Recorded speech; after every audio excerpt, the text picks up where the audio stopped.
Well, markets don't like conflict. Investors don't like conflict. They like certainty. They like stability. And you can't predict how your trading partners may react. People do things out of anger that may not be rational. So you're already hearing the politically targeted, Cranberries and Harley Davidson. Right. But in Wisconsin, we'll probably be one of the states that would be most affected by this because you increase the cost of production, the raw material. That affects the final price in terms of our competition globally in export markets. So you'll be exporting less. Let's say you're a company that exports 20, 30% of your product. If those markets are closed to you, goodbye 20 to 30% of your workforce potentially. So you just can't predict how this is going to end at all. Do you feel any better about the fact that Canada and Mexico would be exempt from this? And Governor Walker said he talked to the Commerce Secretary Wilbur Ross on Thursday, and he seemed to indicate that there could even be exemptions for some Wisconsin companies. Do you feel any better about it? It's better that they're starting to target it. And truthfully, when I met with Wilbur Ross when he was the nominee, I told him I was concerned about his trade stance and the president's trade stance. And he said, "Oh, don't worry about it, Senator. We're going to just, totally target the trade abuses." And I said, "Okay, that's fine.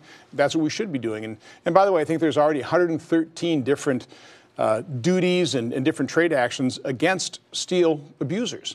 So this is just, putting that right on top of that. But I would much rather be targeting the specific abuses than these broad tariffs, which now are not quite so broad, and hopefully there will be more exemptions. So on Friday, we saw a jobs report, 313,000 new jobs. So the economy is doing well right now by a lot of different metrics. What could a trade war do to the performance of the U.S. economy? It could really counteract all the positive things that this administration has already done. I think the most significant thing this administration has done is it stopped adding to the regulatory burden and actually is starting to roll it back to a certain extent. That is so significant because it brings certainty, it brings optimism, it helps business people decide to make those investments. Our tax cuts have led business people to increase wages. So all those positive things could be completely undermined by a potential trade war. Are most people in the Senate in agreement with you on this issue? Well, within the Republican conference, yes, and we've been pushing back on this administration literally for months. Senator after senator in our lunches, when the president attends sometimes, or the vice president, we've already been pushing back, talking about how for example, Kansas, orders were already being lost to other trading partners. So, no, this has been a concerted effort over many weeks, many months. But the president's believed this for decades, and he's implementing it. Hopefully, we can continue to talk to him, and we'll be able to limit the damage. And you feel there's not much you can do. There are some legislative options, but you'd have to you see how difficult it is to pass anything. Yeah. We'd have to override a presidential veto. So for my part, I'm already writing the secretary to determine what his economic justification for this was. Again, let's get the facts on the table. Probably hold hearings on this as well. So we'll see what happens, how this unfolds. But I'm hoping that the secretary and the president really do end up doing what they told me they would do before Secretary Ross's confirmation. They're just going to target the individual abuses. Maybe this is a negotiating tactic.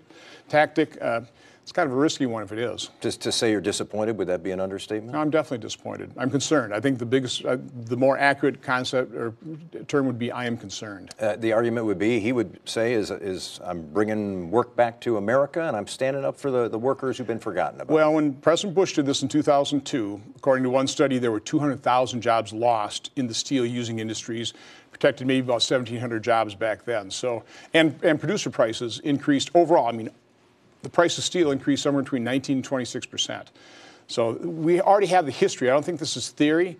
Hopefully President Trump and Secretary Ross will actually pay attention to what actually happens. I want to shift gears here a little bit at the end and talk about the other big news last week, and that is reports of a meeting that will take place between the president and the North Korean president, Kim Jong-un. What do you think about that? I've always been puzzled by the comments that you can't meet with Iran, you can't meet with North Korea, you can't give them that, can't let them have that kind of diplomatic win. I've never really understood that. I think you have to actually credit President Trump for showing strength and resolve in potentially bringing Kim Jong-un to a negotiating table as long as we don't release pressure. The problem with the Iranian agreement is we released the pressure. We gave them everything they wanted up front, and now their behavior has become even worse. And so it's important that this maximum pressure campaign that President Trump has actually succeeded at applying, we retain that pressure until they actually dismantle the nuclear program. So, again, I keep your fingers crossed. I think we're all surprised by this, but I don't have a problem talking as long as we maintain the pressure. Do you think there are risks inherent, though, in meeting with a dictator of his stature? Yeah, I don't want anybody bamboozled.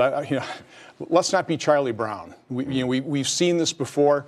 Lucy has always pulled the football away from Charlie Brown, and that's exactly the kind of tactic that North Korea has used in the past, is come to the negotiating table, get $4 billion of something, get some oil, and then just continue on with your program. So we need verifiable results. We need to see North Korea denuclearize and behave before we make any concessions. A Republican from Oshkosh, Senator Ron Johnson, it's good to have you back on the program. Appreciate your time today. Great to be here.